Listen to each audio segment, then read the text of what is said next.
ready. Ooh, it worked. Let the record reflect that we reconvene with all members present. Please rise for the Pledge of Allegiance. I pledge allegiance to the flag of the United States of America and to the republic for which it stands, one nation, under God, indivisible, with liberty and justice for all.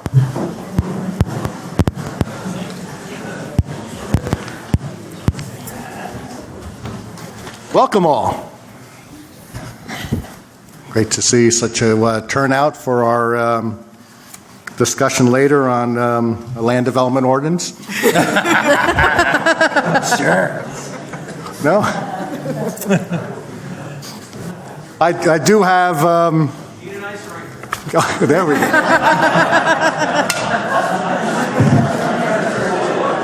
On that note, let me...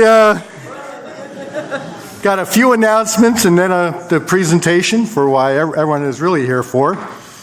We did have a major power outage last week, and you'll hear more under Pat Rowe's utility report, but I do want to recognize the work of our electric utility with a quick restoration of power after the outage related to a JCP&L equipment failure.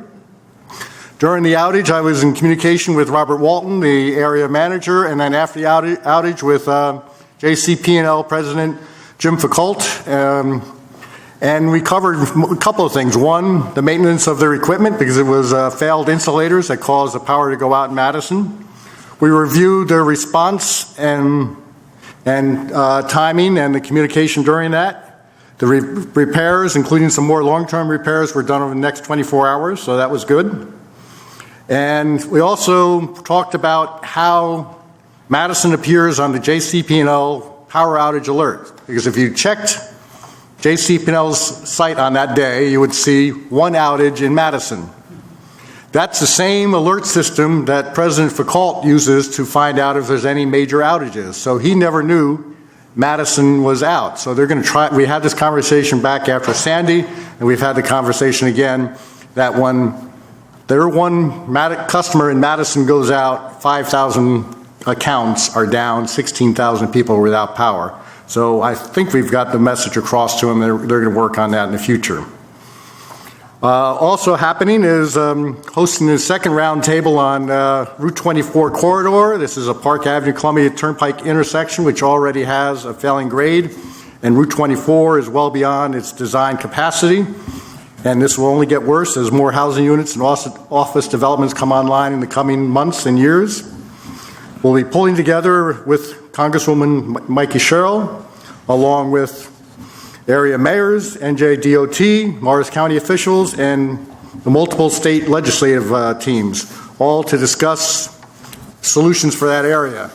Our last meeting we had a couple years ago at least had the state admitting that they needed to be a partner in the solution. They were trying to tell us that it was a county issue. I want to do a little quick show and tell. Last week I was at Torrey J. Sabatini for Rotary, reading second class there, and I got the most colorful envelope ever with a nice little thank you, Mayor Bob. So it was very nice from Mrs. Pelkey's class at Torrey J. So if you don't know any students there, thank them for my thank you note. Also met with Madison Commons, their condo association, to listen to concerns around traffic and development and other issues. We also last week recognized the retirement of two borough employees, Frank Piccolo and Mark Spinner. Frank retired after 39 years in the borough of Madison with the Water and Light Finance Department, and Mark Spinner retired after 10 years as a senior van driver. And this past Saturday was a beautiful day for a parade in Morristown, the Morris County St. Patrick's Day Parade. And it was an honor for me to walk alongside Governor Phil Murphy and Congresswoman Mikey Sherrill, and also great to see our fire department represented by Geraldine in the parade. And also coming up, quick drink of water, is National Local Government Week, April 7th to 13th, and we'll be joining cities throughout the state celebrating that week. And with Michael's help, We have put together a great week, and I think we'll probably have the best programs for that. And this is to just have people recognize a lot happens at the local government level. And a couple of things, we're encouraging everyone to attend the April 8th council meeting. Scout Troop will lead the Pledge of Allegiance. We're going to have coffee several times that week from 8 to 9 at Waverly Cafe on the 8th, Monday, 8 o'clock. Madison Bagel on the 10th, and Main Street Subs on the 12th. And also a leadership forum. So if you have any 5th through 8th graders that want to participate in a mock council session, they can sign up through our website. And we'll be highlighting all our elected officials during that week with on Facebook and Twitter. Just want to announce our employees for the month of March. David Arglay, our electric utility, for his hard work and commitment in ensuring the timely and successful completion of repairs and upgrades to the West End pump station. And anniversary for the month is Christy Keel of the Police Department, 20 years today. And now I'm going to come down below to recognize some great efforts, successes.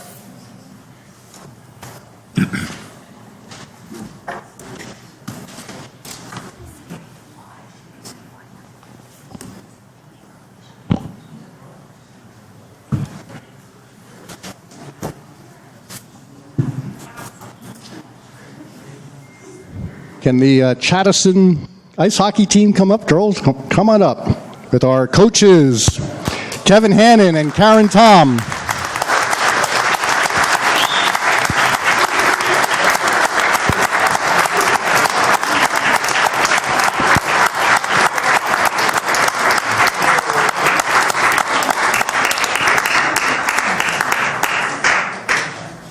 Besides a great ice hockey team, this also represents our latest shared service, getting together with Chatham School District and having a combined team.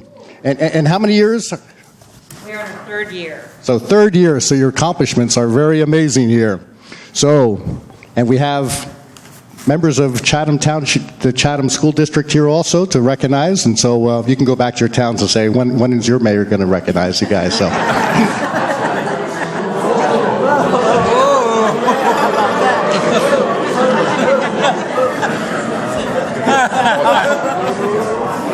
Wow, it's throwing that punch.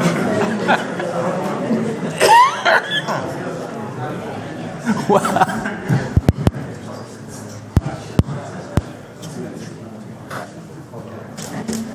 So I'm going to be handing the certificates to Coach Karen here, and she will distribute them, but I just want to read the first part of it. The mayor and council hereby congratulate the members of Chattison, the Chatham-Madison High School Girls Ice Hockey Co-op team for achievement in winning the Harry Rulon Invitational Tournament at Princeton Day School and the Mars Union Girls Ice Hockey League Championship. And obviously it takes great teamwork to make that happen, so we are very proud of your achievements and what you have done, and you've made Madison and the Chathams very proud. And here you get the official seal of Borough and my signature. And coaches, would you like to say a few words?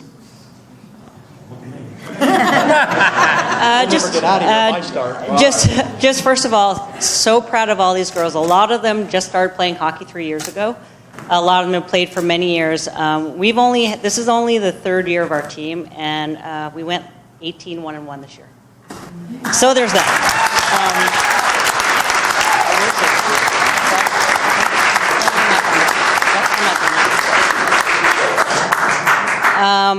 So proud of each and every one of you guys. You've worked super, super hard, and what's been really great to see is just how Chatham and Madison are working together to have a great team. So congratulations, girls. You did a great job. I would also like to recognize we have a group of girls, enough girls this last 2 years to have a JV program, and we had girls come out who've never put on skates before. Their commitment, their attitude is tremendous, and every honor that the varsity team won on the ice, those girls earned with their hard work at practice. So I want to recognize them as well.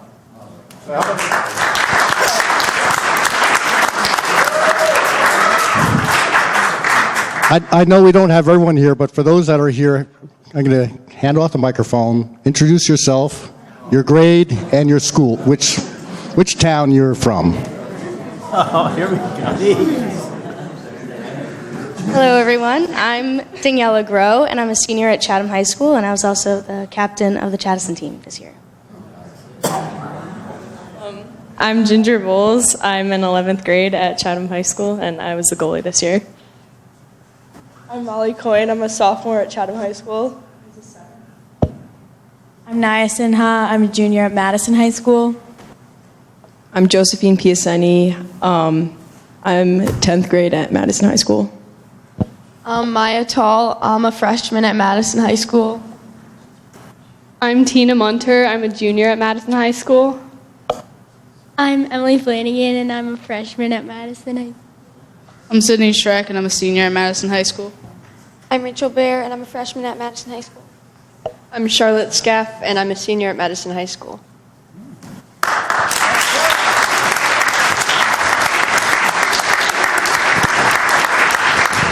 Well done. You have done us proud. Thank you so much.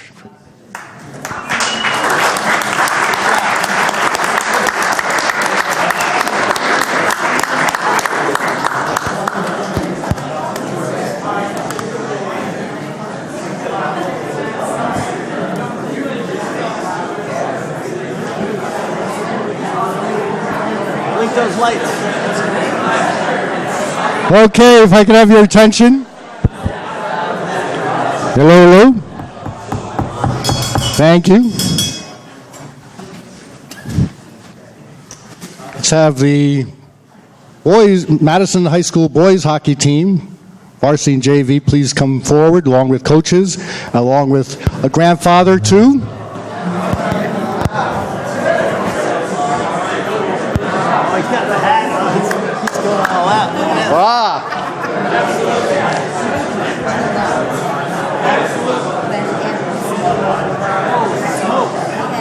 Three and four barely knew how to skate. Come on up, spread out. One and two at least. Hey guys. Come back. Come on.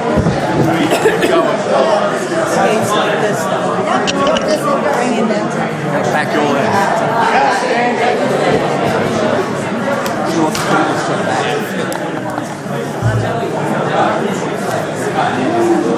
I'm not going to be wife's birthday tomorrow.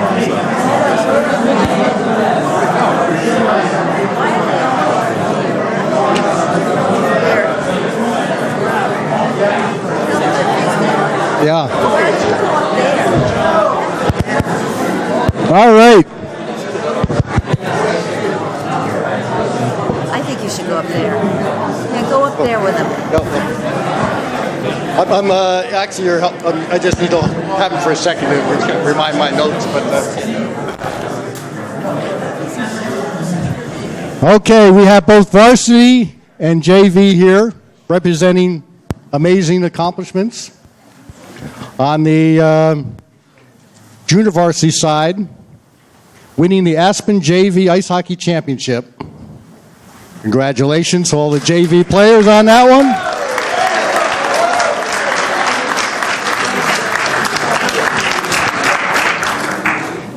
And on the varsity side, also great accomplishments, including, and I'm not too sure if this is official yet, but we put it in here calling it the Triple Crown. And as it should be recognized because this represents the third major championship for the boys ice hockey team, having already won the Haas and Halverson Cups, and this year winning the Menin Cup, which is the Morris County.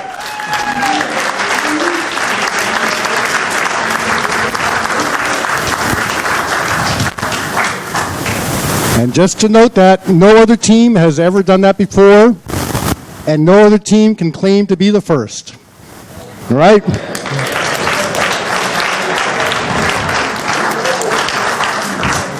So we want to congratulate each and every one of you, and coaches Dave Hansen, Joe Sakala, Rich Ragold, and Steve Burnich, for your training and coaching and bringing great pride to the Borough of Madison. And a grandfather of one of our players, Councilman John Hoover. Yep. Will assist me with handing these out. How about if we get another microphone, we'll alternate.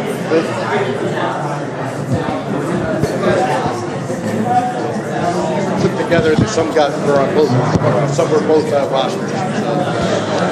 Luke Worth. Luke Worth. Congratulations.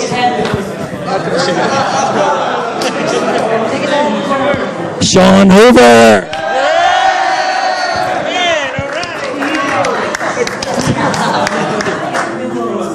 Liam Moore.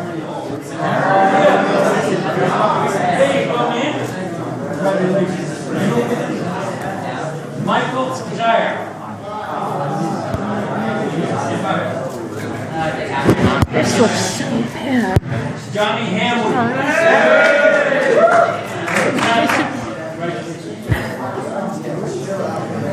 Jonathan Bear.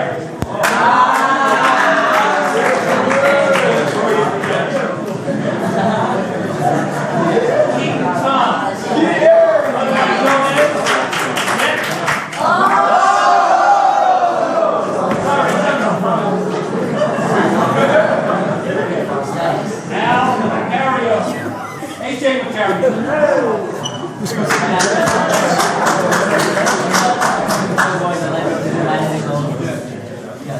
Devin Singh.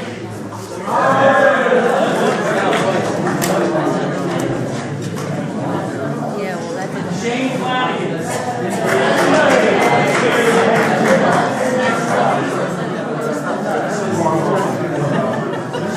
Matt Takio.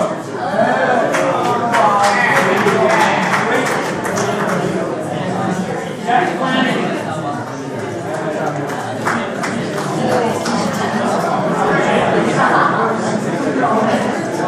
Aiden Iceberg.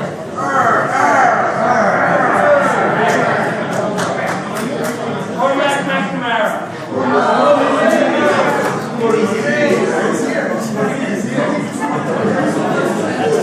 Cormac McNamara. That's a good name.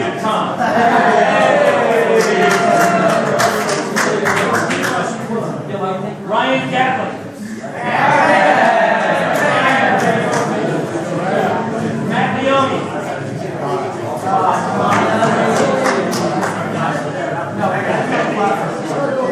David Renduli.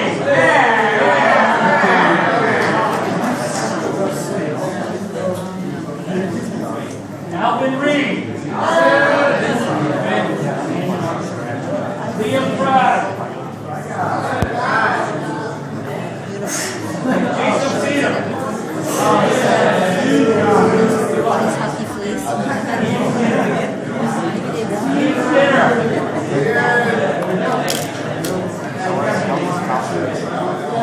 Kyle Kruzek. Jack Downs. Matty Jura.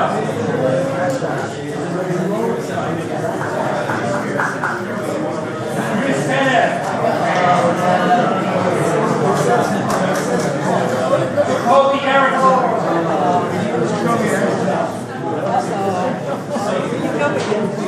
Andrew Harold Kunis.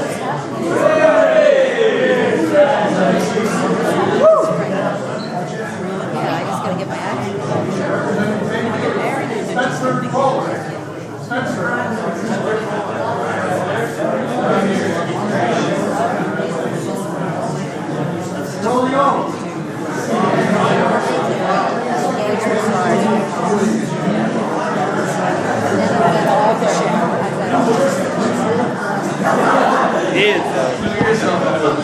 Whatever help. Yeah, there we go. Christian Wong. Way to go. Congratulations. Andrew Semino. Andrew. There we go. Congratulations.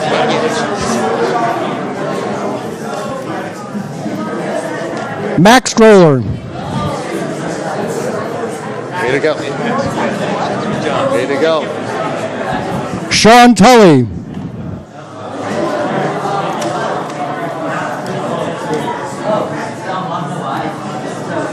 Dermot Warner. Dermot. Way to go. Ethan Vers. Ethan. There he is. Back row. Way to go, Ethan. Seamus Doherty. Way to go, Seamus.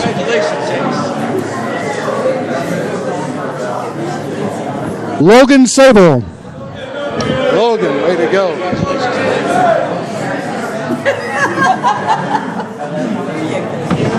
Nick Ferrante. Way to go, Nick. Congratulations. Hopefully we got everyone. If not, let us know. We'll get it in the mail to you. Coach, when coaches want to say something. Come on, Joey. Come on.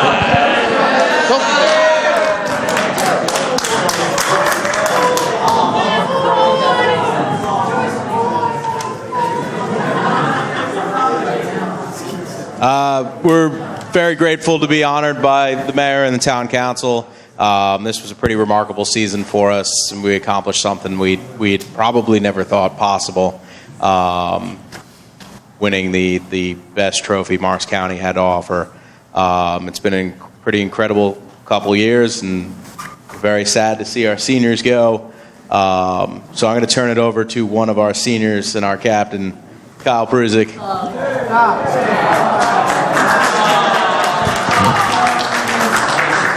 Hello. On behalf of the Madison boys ice hockey team, I'd like to thank you for honoring us tonight. It's a pleasure to be here. Nothing short of hard work got us here. Support from the town, from our high school, from our coaches, and from each other. It's the only reason we're standing here today, smiles on our faces. It is, as a senior, it is sad to say goodbye, but it was a four good years, and we accomplished a lot, so thank you. Congratulations, that's great. Nice going. Nice.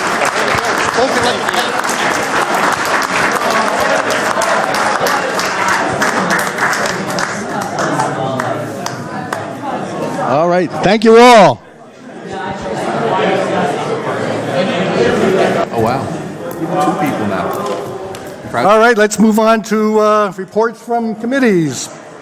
Public Safety, Council President Bailey. Okay, Mayor, thank you. From the Fire Department, on Monday, February 25th, a roofer working with a torch set the roof on fire at 49 Main Street. And the Madison firefighters responded quickly and extinguished the fire. Then on Friday, March 1st at 11:15 p.m., Madison firefighters were dispatched with other fire departments to assist Florham Park at 42 Circle Lane for the reported working structure fire with trapped occupants. 2 occupants and a dog were rescued from a second-floor window by the way of a ladder. Madison firefighters, while working on the second floor, discovered a golden retriever still alive in the smoke-filled room. Carried the dog out, handed it to EMS, who administered oxygen. The house was uninhabitable and did sustain heavy fire and water damage, and they're investigating the cause of the fire. Then on Thursday, March 7th, during the power outage, the Madison Fire Department received 8 calls in a 50-minute period. And they were received in such a short amount of time. Mutual aid was received from Morris Township, Chatham, and Florham Park fire departments. And calls during the outage ranged from an elevator entrapments at 2 different buildings to a smoke condition at Sunrise Assisted Living, automatic fire and CO alarms, and a ring, this is very interesting, was safely removed from a woman's finger. Okay, the fire department is very, very variable in all their skills. That's it. I don't have a police department report. Thank you. Finance and Borough Clerk, Mrs. Vitale. Thank you, Mayor. Based on a special budget meeting last Monday evening, and the prior budget discussions, the Chief Financial Officer has been directed to draft the official state budget document to include a 5-year capital plan as presented, including $6.3 million in capital spending and infrastructure improvements for this year, the water utility as presented with no change in rates for the 10th year in a row, a municipal budget that includes $370,000 in new tax revenue from the GVR development. Because of this new revenue, the budget will also include a 0% tax increase on all other existing ratables. The document also includes an electric utility budget with an increase in the electric utility dividend from $1.5 million to $2 million for the calendar year of 2019. This is a great budget, and we appreciate the council's unanimous vote directing the CFO to draft the official state budget document for introduction on Monday, March 25th. Residents who want to learn more are urged to watch the council meeting videos and to review the budget presentations, which can be found on the annual budget process page on Rosenet. I personally also want to thank Jim Burnett and Ray Cody for the excellent job they did, and of course all the department heads. Tonight we're going to hopefully be taking the first step by approving the change in the electric utility dividend. This appears on every electric bill as a credit, and it helps reduce everyone's electric bill. Last year, we approved $1.5 million dividend in early March so that the electric utility building department would have enough time to install the rate into the system and do the necessary testing so that the dividend could be included in the April bills. Tonight's resolution specifically states that the Chief Financial Officer will report back to the Council on electric utility performance and actual dividend in September. Council will have the opportunity to review and modify the dividend at that point. If the utility is performing better than expected, then the Council will have the opportunity to increase the dividend for the last 3 months of the year. Let's see, what else do we have to do? Don't forget, 2019 municipal budget will be introduced on the May 25th council meeting. We hope that people come to take a look at it. March. What did I say? May. Well, Getting ahead of yourself. March 25th. So we're fully staffing DPW as well and providing funding for the update to the master plan. And the biggest point is $6.3 million in our infrastructure that will keep our Bob Vogel very busy in the next year. After introduction, our CFO will send the budget for state review, and we anticipate the public hearing and adoption on April 22nd council meeting. Also, residents are reminded that the deadline to file a tax appeal with the Morris County Board of Taxation is April 1st. Forms are available in the tax assessor's office in Hartley Dodge. The deadline for submitting an application for the $200 electric rebate is December 1st. Forms are available on Rosenet and at all borough offices. Governor Murphy's recent budget message indicated that the state aid for the borough was flat at $808,000, but aid to the Board of Education was increased by 11.48% to $1,698,371, which is an increase of $174,847. Thank you very much. Utilities, Mr. Rowe. Thank you, Mr. Mayor. I think you already kind of covered this, but just go through quickly. Last Thursday, March 7th, we lost power to all of Madison when the insulator and the JCP&L vacuum breaker located at our Kings Road substation broke and tripped out both lines that fed our station. The power was out for under a half an hour, and it was a great job by our team to get us back up and running as quickly as possible. That was for the electric department. For the water department, the contractor who's working on our wells A and B has started to install the new variable frequency drivers that start and stop the pump smoothly so they eliminate any hammering in the water system. The department also attended a trench rescue and safety seminar. And finally, the chlorine sensor alarms that have been evaluated for performance, and we are waiting for quotes from contractors to upgrade them and or repair them. Thank you. Thank you. Public Works and Engineering. Ms. Byrne. Thank you, Mayor. So first off the bat, we have Arbor Day, which will be celebrated along with May Day on May 4th, and we encourage you all to come out. The Madison Environmental Commission is hosting the Drew Vision Forum on Thursday, March 14th at Drew University. More information is on RoseNet. This is a really, really fun thing to come to. It is our children, and our children will lead us. They come up with, incredible ideas. And they're practical ideas as well. So I really hope people will come out and support them. From Public Works, Public Works, if it isn't broke, don't fix it.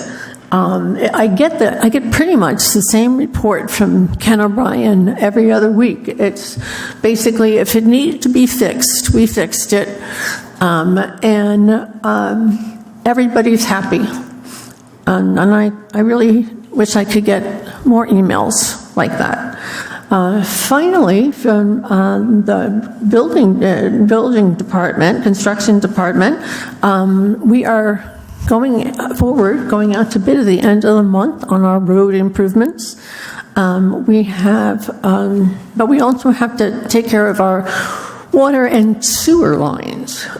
Maybe not as glamorous as repaving Central Avenue, but just as necessary. Over the last couple of years, we've taken I want to say a deep dive, but maybe you don't use that with the sewer. But we have examined all of our sewer lines, and for the most part, they're in good shape, but we have identified areas that need to be replaced or shored up or lined, and that information will be going forward. I want to point out something that I had no idea existed, and it's only because I can't walk around too much.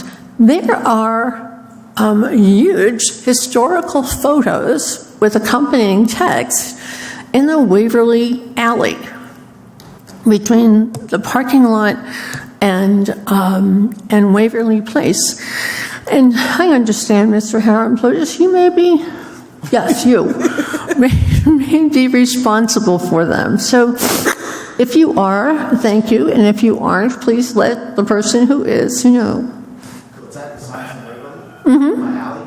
Mm-hmm. Oh, it was a collaboration of my daughter and the Madison Historic Committee.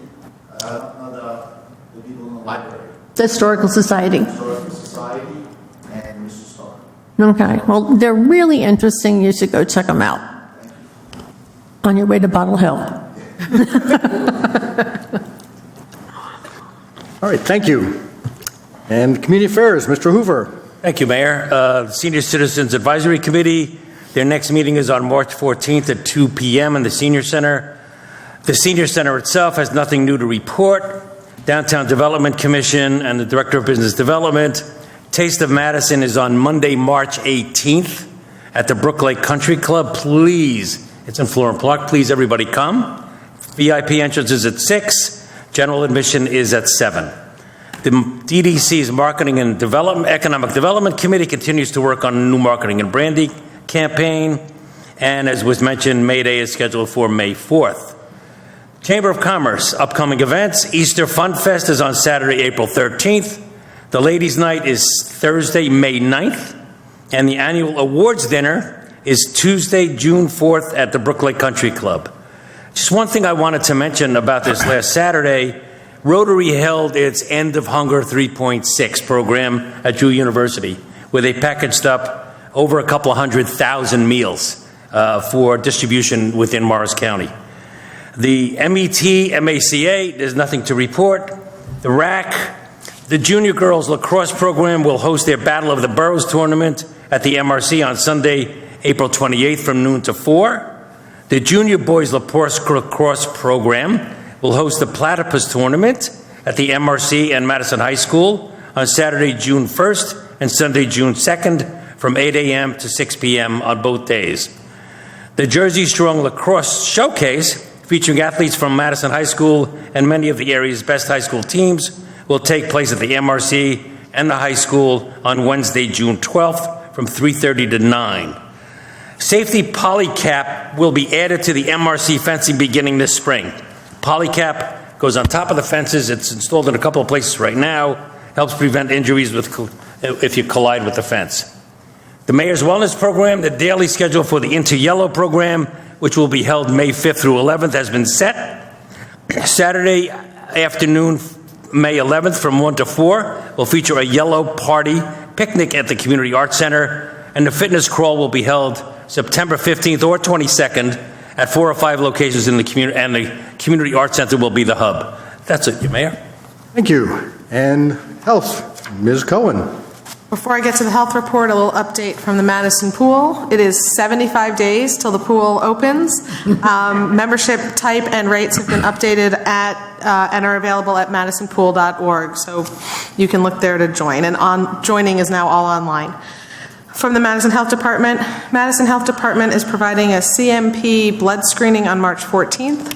Appointments are required and there's still time to sign up. Please call the health department to schedule.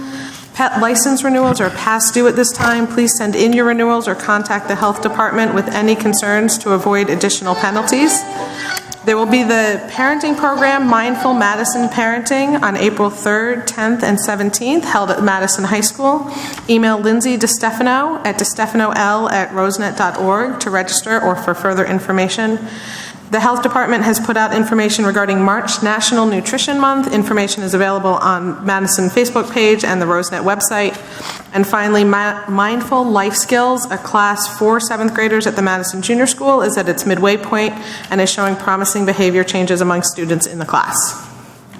Thank you. Now we're on to communications and petitions.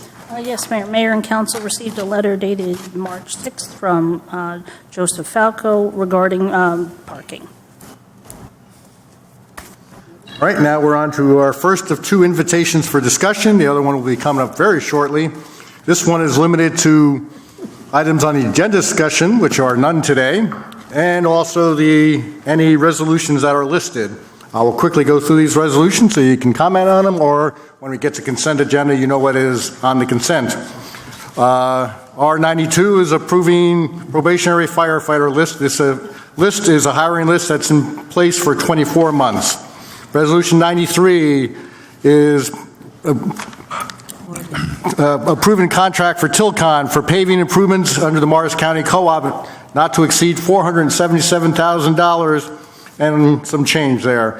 And that was funded under Ordinance 2, 2019. Resolution 94, which is for curb replacement improvements under the Morris County Co-op, not to exceed $45,000, also funded through Ordinance 2-2019.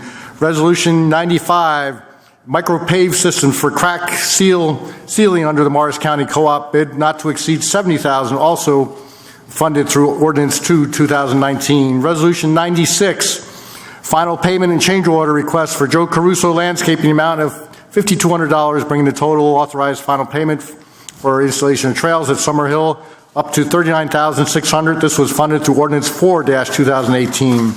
Resolution 97, approving professional services contract for Omlin and Osterkorn Consulting Engineers for not to exceed $24,950 for field surveys for reconstruction of various roads, which is a requirement for projects. And that was funded through Ordinance 1-2019.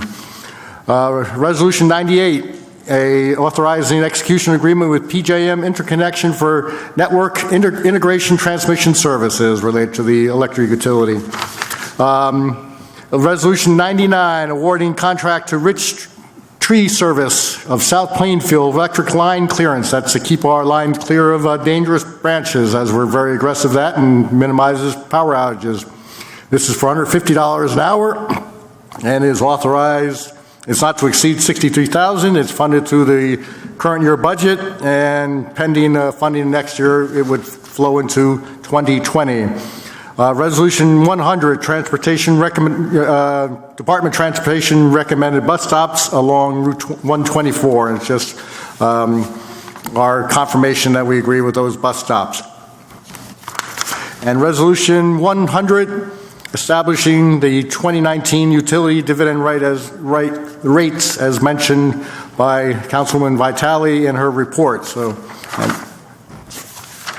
and Resolution 102, accepting a donation of furniture for the police muster room at the Public Safety Complex from Wexford Custom Homes and Renovations.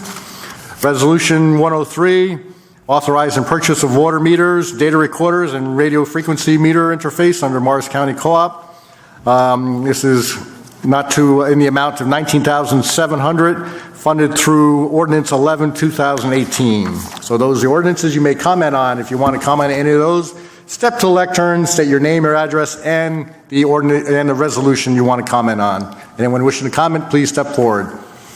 Can I make a comment about what Councilwoman Barron said? You have to wait until the next round. 2 minutes. Kathy. Now I'm nervous. It's on the agenda now. Kathy Daly, West End Avenue. I have a comment about Resolution 101, which is establishing the 2019-2020 utility dividend rates. Bear with me a moment. So I was very intrigued. I'm sorry I wasn't at the last meeting last week, the special budget hearing meeting, but I was really intrigued by slide 25, which was the budget surplus and free balance analysis, which at the bottom, as it indicates on the slide, was included in the presentation at the request of Councilman Rowe. So I want to thank Councilman Rowe for going through all this, and also for thank the CFO for helping him. I see that he's not here tonight. I did have a question, but I will ask him separately outside of this. So I noticed that in the resolution you're planning to increase the dividend rate to $2 million from $1.5 million. I think that's really great, and I like what I heard from Councilwoman Vitale about the possibility of maybe increasing that if the utility performs really well between now and I guess the end of the summer, right?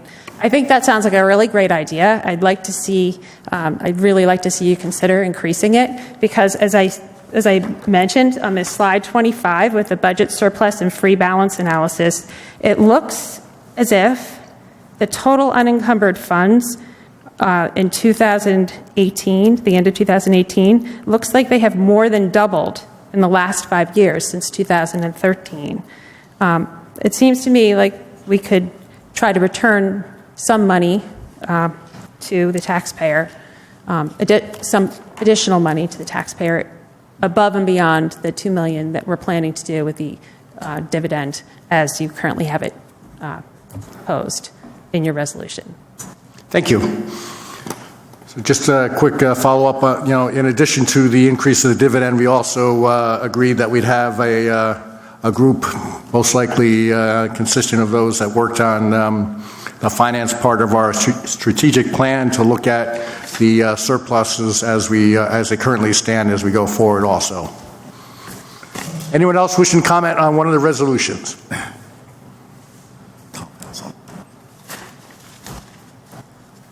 Tom Harold Putis, 27 Pomeroy Road. I wanted to comment and ask a question about the payment to Joe Caruso for the installation of the trails at Summerhill Park, and it's something that might have been talked about around the borough, but I hadn't heard about it. What are we actually putting in there? Because I've ridden my bikes there. It's already there. It's already there. So there's walking trails with signage at the beginning of the trails? We've got signage. We're waiting for the kiosks, right, Bob? Waiting for the kiosks in 2 places. The trails are very walkable. There's stone dust. We plan to have a plaque. We have a loop that goes up towards the Luke Miller property, and we plan to have an interpretive sign there. And it's been a really positive addition, and I hope that in June we'll just have an opening of those trails like we did for the MRC trails. Oh, that's great. I hadn't heard or read about it. And it was a grant. Yeah. County grant. Reminded me. We got money for it from the county. Thanks, Carmela, saving us some money. Thank you, Carmela. Thank you. You're welcome. Teamwork. Anyone else wishing to comment on any of the resolutions? Seeing none, I close this part of the meeting, and we go on to ordinances for hearing. Will the clerk please read the statement? The ordinance scheduled for hearing was introduced by title and passed on first reading at the regular meeting of the council held February 25th, 2019. It was posted and filed according to law, and copies were made available to the general public requesting same. I call up Ordinance 5-2019 for second reading. Ask the clerk to read said ordinance by title. Ordinance of the Borough of Madison amending Chapter 195-27 of the Madison Borough Code entitled Land Development Ordinances of the Borough of Madison regarding changes in elevation.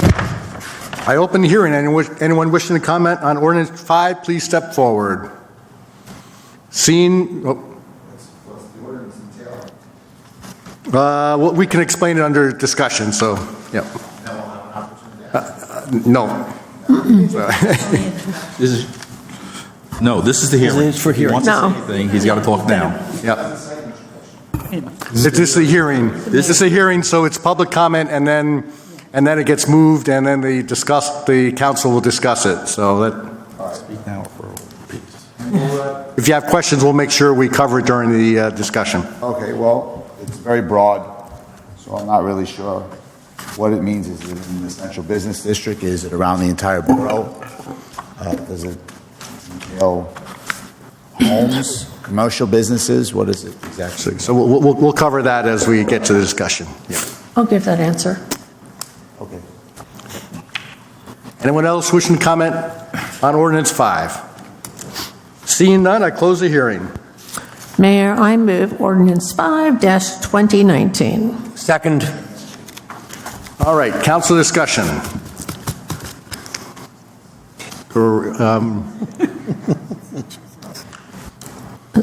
So I think it's fair to say that this is actually a clarification measure. It requires people who are developers working on their homes to get to show that their work is not going to end up in their next door neighbor's basement. So it gives them, prior to this, right? But it's, yeah. Oh, it's what it is when you build a home and you build a foundation, you have to have a set of plans that shows, where you're going to start at grade and where you're going to end up with elevation, and it all has to be within the ordinance. And in several instances, we have had builders not comply with that, and after the fact, we find out that they're a little off on their elevation and a little higher than what was allowed. So you have now, once they dig, then our inspectors come back to make sure it's going to be at what they said initially on their plans. So it's not an added burden. We're making sure through an extra level of inspection that exactly what was approved is built. Any other council discussion? Roll call vote, please. Mrs. Vitale? Yes. Ms. Bailey? Yes. Mr. Rowe? Yes. Ms. Byrne? Yes. Mr. Hoover? Yes. Yes. I declare Ordinance 5-2019 adopted and finally passed, and ask the clerk to publish notice thereof in the newspaper and file the ordinance in accordance with the law. And now we're on to invitation for discussion number 2. This is when you may comment on anything. Again, same rules apply. Step up to the lectern, state your name, your address, even if you were there before, and try to keep your comments to 3 minutes, but I will give you a 1-minute grace period and ask you to stop at 4. Anyone wishing to comment, please step forward. Thomas. Here's your other chance. That's you, Tom. Yeah, anything. Yeah, this is open. Yep. This is your turn, Tom. Welcome back again. So what Maureen? One more time, just state. Sorry, Tom Harlan Putis, 27 Pomeroy Road. So what Maureen had acknowledged about the Waverly Alley is something that I had approached the chamber about and the DDC to see if we could do that around the borough.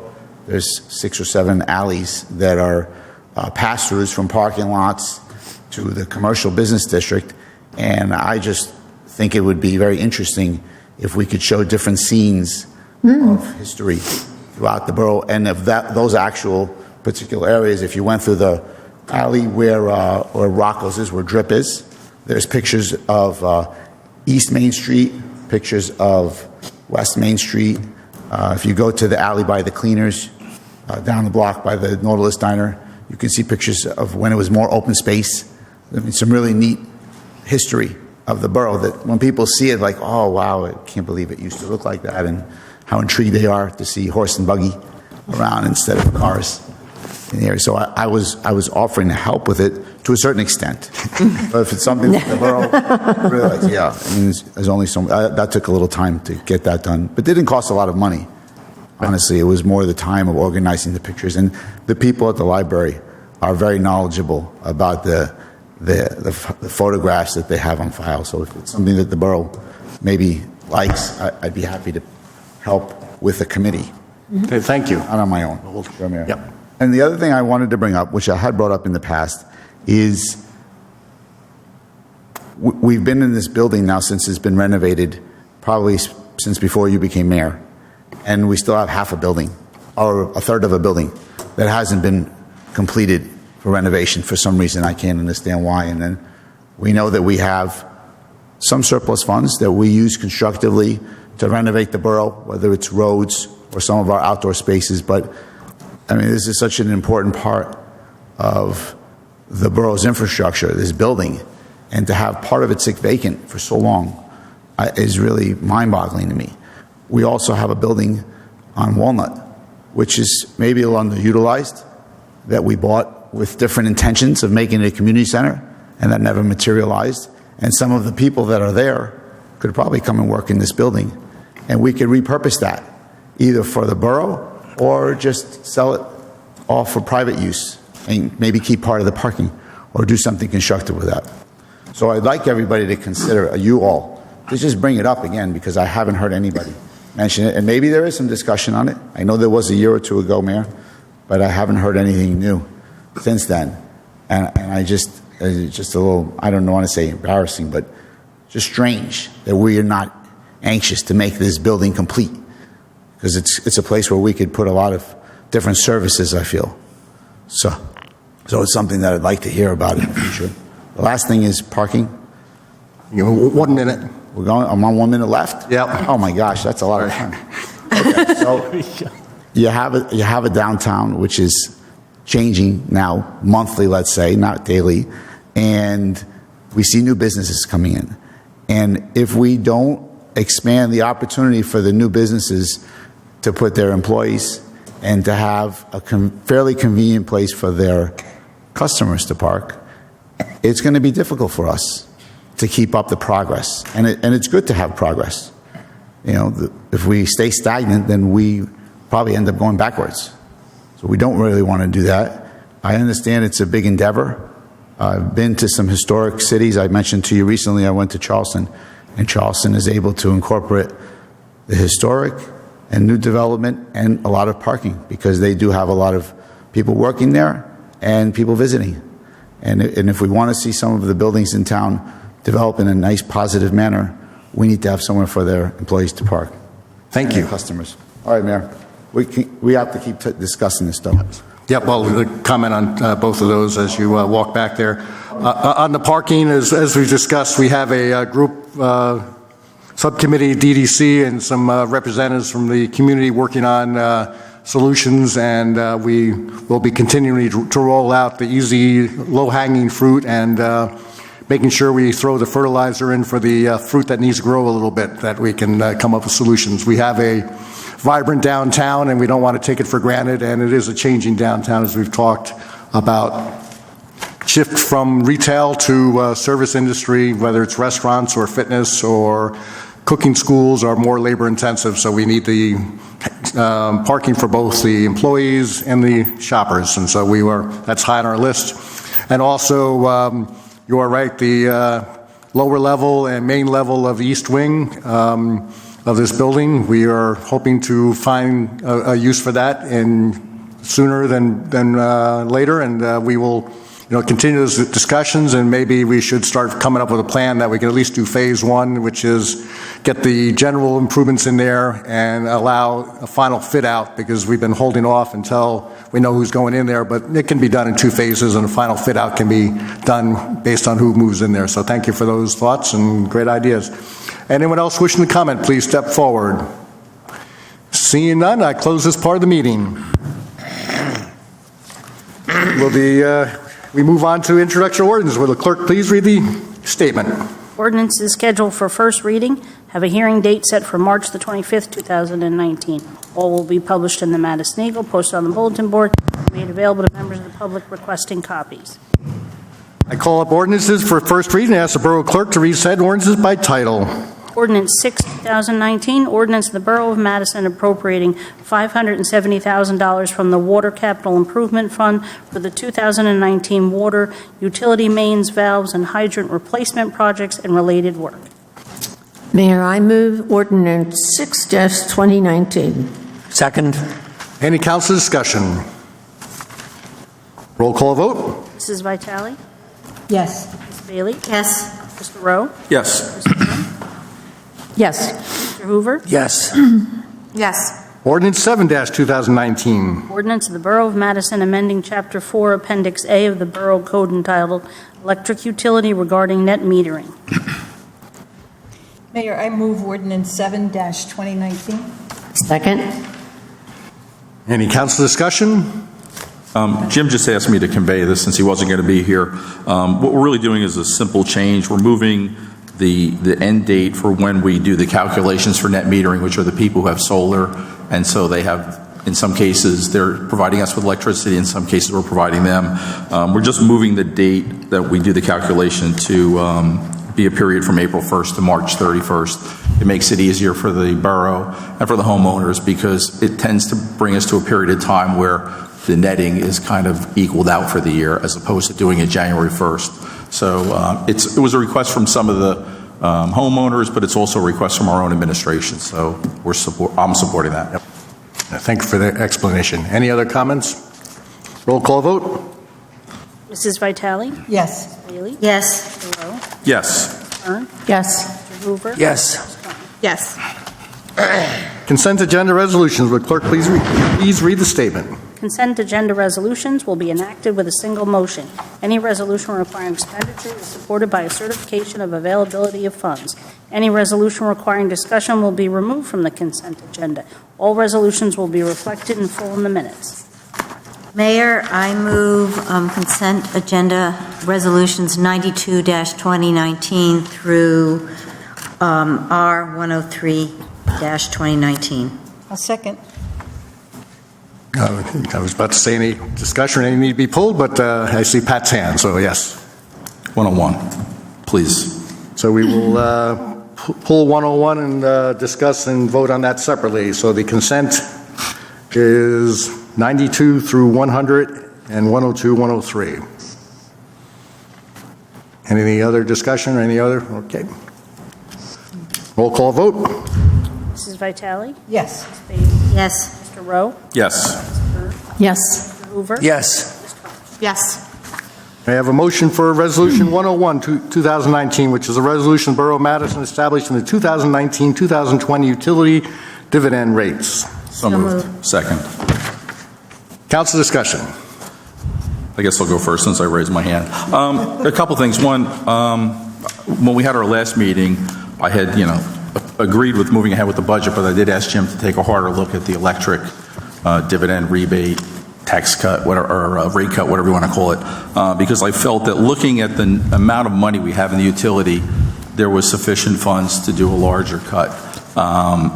When we did this back and discussed it first in 2016 and then did the first reduction in 2017, we passed an ordinance that said anytime there was more than $1 million in free balance, we would, look to do something to put the money back. When we actually enacted the first go-around on this, I think we tried to set it so that at the end of the year, the next year's free balance would be closer to $1.5 million to $2 million. The amount that Jim is proposing is not going to get us down to that level. It's way too low, And so I was thinking, really, I was hoping at least another $500,000, but I think at a minimum we should add another $250,000. I did go back and look today because I realized I had done some calculations. And the other thing I realized is that I really wanted to have a conversation with Jim about how he was calculating the rates, because we went through an extensive process last time. I put together a spreadsheet. He plugged all the numbers in, and then we actually determined the rates. When I looked at that sheet today and I plugged in the new numbers, they weren't jiving with what I expected them to. So I would really actually almost prefer if we could put this off a meeting, and if we had to, make this a May 1st rather than April 1st change. I mean, we have a rate in place that'll continue on absent us changing it, and I'd rather get it right. I did hear tonight Carmela say that I guess Jim is proposing we could do another change in September, but it seems to me like it's a lot of work for the electric department to kind of go through this twice in a 6-month period. So, you know, my preference is that we take a harder look at it and we actually provide a greater relief now and through the course of whatever the 12-month period that we provide. So just a thought of approach here, since the resolution obviously doesn't just say the amount, but it actually sets the rates that go in there. And I don't know, it's the point of entering it twice, so we could pass this and have further discussions and quickly come back with our CFO here. And I would like to not only see it addressed as far as the ability to give a larger, as I prefer, and I keep saying this, I know that at rate adjustment, because I view it as a temporary rate adjustment to make sure we are charging comparable rates and giving money back where we can, so that we can have the CFO go through and what the different options would be with amounts and where we would end up, and also making sure that, I don't want to be sitting on too much money, but I don't think we should be in the business of selling subsidized electricity either, so we don't want to give too much back. Yeah, I mean, I actually went back and looked over the last 5 years, and, one of the reasons we are kind of where we are, which is, it's not a bad thing, is because Jim says conservative, but it's just he's extremely cautious. And when I look at his projections every year for where the surplus should be, or the ending balance every year, we're significantly we end up significantly above where he projects year after year after year. And so even when he says to us now, this is like where he feels comfortable, I feel like we need to push a little, because we are seeing that number go significantly above even where we were 3 years ago, when we finally kind of acknowledged that we needed to do more. And the other thing I also would like to propose is that at this point we make some portion of it permanent, because it seems to me like we're definitely outperforming $1.5 million. We're probably going to outperform $2 million. We should probably take half of that and maybe make it a permanent cut, and then make the balance of it a dividend. Austri? Okay. And then Maureen. Well, first of all, the current increase is approximately 33% over last year. Yep. Mm-hmm. And we did have this discussion about free balance and surplus. I understand where you're coming from, Pat, but I did serve on councils where we didn't have this. Mm-hmm. And we did call for the guideline committee to meet once this budget cycle's over and see if they can come up with, some directive for us. And, one of the things that we have to keep in mind is when we have the electric rate, the electric rates cover nonprofits as well as our corporations, and our big users are some of the nonprofits and the corporations, and it's not really the residents that will get the biggest benefit if we just, increase the dividend or reduce the rates. I'm not sure that's the way you want to give back money to our residents. I'm not sure how helpful that is, because it really kind of hurts them. And I'm not sure legally you can separate out residences versus corporations. I don't think that's legal, right? No. It's not. No. All right. So I look to, after this budget cycle to see that we sit down and we have a discussion that comes back with some recommendations that we can approve before the next budget cycle, so that we can have a decision that is well thought out. Thank you. Maureen? Yeah, I understand the reasoning, but I think we've also had extraordinary good years in the last few years. Our electric buying has been much lower than it was in previous administrations, and JCP&L is where we get our electric fund. I mean, anybody else can say, I don't want to be with JCP&L, I'm going to go with whoever. We're stuck with JCP&L, and they know it. As far as transmission, yeah. Yeah. Oh, I can continue. So, I mean, we have to. So, I think while we definitely want to be fair, we also want to be fair to the people coming up in the pipeline, so that they're not paying higher transmission costs because we increased the dividend in 2019. Carmela? I think one of the, at the special budget meeting last Monday, we talked about this.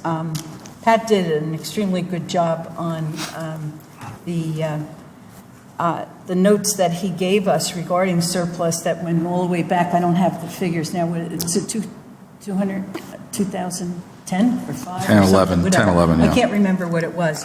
And, at the time, my conversation with the CFO was that I wanted to make sure that all of those figures were absolutely correct. Then there was a change in it that we would only look at the surplus for the last couple of years. And in conversation with the CFO, and also my request that we bring together the strategic planning group again with a couple of people here, and I'm sure you would love to sit on that committee, and have that discussion. I think at this point, what we're doing, and I said it really had nothing to do this year with this particular budget. It's something that really I need to digest. You have a different brain than I do. I need to digest a little bit more. Mm-hmm. And my suggestion was in early April that we come together and have a special meeting if need be. Is just to discuss the surplus and to be as transparent as we possibly can. I think there are things that we could do with that, but right now, this is a resolution that is based on the $2 million dividend that we're giving, which is part of this budget, okay? And the discussion with the surplus is not part of this budget. So I'd like to see this move forward and then have a really great discussion with the CFO, with yourself, if you'd like, with the people from strategic planning, and see if we can work it out. So, I'd like to go ahead with this at this point, especially if Jim is not here. So we can move the budget process forward at this point. Okay, Pat, before I go to you, I just want to double check with John or Deb if you have anything to add. You're good? Good okay. for now, I think. Good for now. Thank you. So just to circle back on two things. One, even with a different split in terms of where the money goes, property taxes versus the electric utility, most of the money still goes to residents. And I would also argue that Jim's list of the top users includes both the Borough and the Board of Ed, which residents are supporting. And except for Drew, most of the other organizations, whether it be the Y or the churches, are also being supported by residents. So one way or another, we're paying for almost all of that. In terms of transmission costs, the transmission costs are going to be what the transmission costs are. And in terms of, we do have a fairly substantial period where we do know what our electric wholesale rates are going to be for the next 3 years, and we know they're going to continue to go down year after year after year. So we know that we actually have a cushion there. And the other just sort of thing I'll note is that the document I produced at the last meeting, when I was reviewing the video from the 2016 meeting when we were discussing this, because I wanted to refresh my memory on what we discussed, all the way back then, I asked that we do a full analysis of all the money that we have in all the different accounts so that we could have a fuller picture as a council of what our real financial position is, not just in each sort of department segregated, but as a whole, because you don't really get a good view of where how much money we really have and how big a cushion we have compared to where we were. I think Ashley mentioned in 2012, Sandy, we're 150% better than we were back then, and we rode that out. I mean, worst point where we had our AAA bond rating in danger, we're significantly better off than that. If you brought Standard & Poor's in today, they'd probably say we should get 4 A's, not 3. But anyway, like I said, the only other thing I am concerned about with the numbers tonight, we can pass them as long as we're willing to go back and take a look, because I would like to see how Jim came up with the rates, because, like I said, they're not making sense with how we calculated them the last time. And even if you did a sort of a straight, you'd expect them all to be down by another third, because if we kind of applied it across the board, and it wasn't matching up. So I do have a concern. And then I would finally like to see an opinion that says that this body can't set the rates for each of the 5 classes however it chooses to, because, you know, I'm not sure where they ever started from and if they've always moved in lockstep and why they would have to. So I would like to get that. I actually wrote that opinion in I haven't got 2015. When can I get it? Absolutely. Okay, thank you. But so there's actually a case. Okay. Came out of Madison years ago. Okay. Case. But the basic rule is that, you know, where the rates came about, and a judge looked at it and said, the appellate division looked at it and said, the way you're doing it is fine, having a surplus is fine, all that. But if you start having different rates for different groups, you can't be arbitrary and capricious. I mean, you're supposed to, the laws in the state and in our country are supposed to be equally applied. It's difficult to justify unless there's some type of, you know, transmission issue. If you get up over a mountain to a certain user here, it would be, I think it would subject you to challenge. And the benefit is that when you had the rates set in the case, I'll tell you when it was. Back in 1982, this was challenged in 82 in the law division. You lost there, and in the appellate division you won. But I have this, you can look at it. Sure. Because the one thing I want to know, I'll finish this off. You know, Ashley was saying, is this the way you really want to give the money back? Right now, I think it almost is the only way, because the last 6 years, we've had a very minuscule increase in our tax rate. I mean, we've had a tax increase, but it's primarily been absorbed by the new ratables. And we're not even at 50% of our appropriations coming from our tax base. And one of the recommendations we did get from the strategic planning is it should be at 50% or better, because it is the most stable form of revenue we had. So although it's contrary to the way New Jersey functions and politics in New Jersey functions, I'm not a big advocate for like cutting the taxes and shifting all of our revenue reliance onto the electric utility. So that's why I've always felt that, you know, you move the tax rate up fairly in conjunction with the needs of the borough, and, you know, and not shift it back. Now, we have been able to shift some of it off of the electric utility, but the easiest way to move the money back to residents, and they're the ones who are actually overpaying when you really look at it. Our surplus coming out of electric utility is 40% of what we charge. So before I go over to you, John, I just have a quick thought that may get us to the finish line for now. One of the things we are talking about is the fact that this is increasing by 33%. And if we postpone it for a month, that's 33% that's not going back to the pocket, and then all of a sudden it gets a little more complicated because you're now trying to give more money back and so on. So my thought, and the people down the hallway may scream at me, would be to go through with this, but not necessarily, you know, let's not wait until after the summer. If the consensus of the council is look at it sooner, let's start looking at it and making sure we're doing the right thing so we can start putting money back in our residents' pockets sooner. And if we can do more, we should do that sooner. Thank you. John, and then yes, Deb. if I may. We've been looking at this budget since August? Starting in August. Starting in August? And the council has been involved in it ever since. And Jim, and we've acknowledged that the CFO has done an excellent job in preparing this budget. I think there's been many, many, many opportunities for us to comment on these things. I think at this point, what I think I'm hearing is that there's going to be at least two swags at this, re-swags, if you will. One is going to be maybe 5 to 6 months from now, where we're going to take a look at what the performance has been over the summer. And the second is going to be with this group that is going to re-look at the guidelines, okay, and perhaps suggest to us what should be done going forward. I would not like to see this held up at all. I would like to see us move forward with this budget, move forward with the $2 million, and then when we have time and we've thought it through completely and rationally, that we look at it and make a decision and come back to the council to do that. But I'd like to move forward with it. So, Deb?